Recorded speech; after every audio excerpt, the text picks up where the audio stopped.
You are listening to GameBreak, brought to you by HNE. This video is sponsored by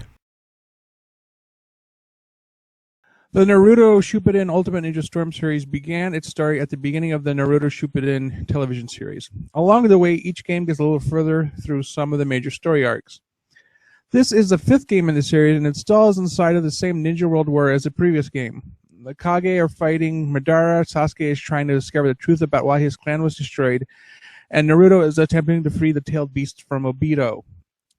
Then there is the filler. There is a video with the story of the fourth Hokage, his wife, and his team. Then there is the playable story of the creation of the Akatsuki, and another titled The Two Uchiha. The Two Uchiha explains how Uchiha's friend Shuisui died in the mission behind the destruction of the Uchiha clan. Like the previous games in this series, the graphics look good, the voice work is done by the Viz anime cast, and the sounds are the usual.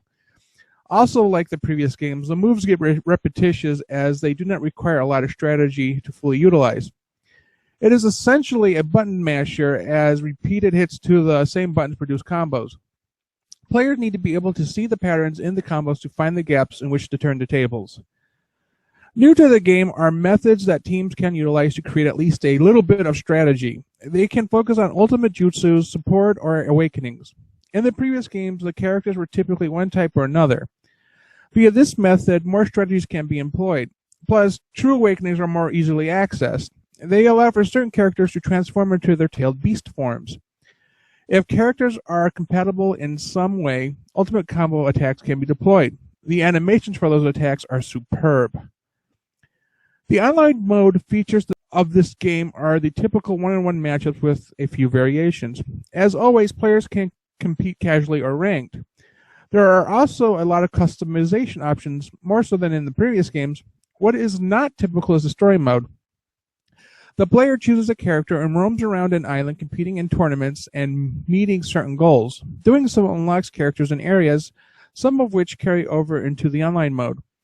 There are also means to spend gold in shops to unlock music, online items, wearable objects, and videos. In addition to both the online and story mode is a new game format that allows players to knock the energy from each other and collect it. The player with the most energy at the end of the time limit wins. Ultimate jutsus and awakenings cannot be accessed during this format unless a player grabs a special orb that appears on Tauntaun during random times during the matches.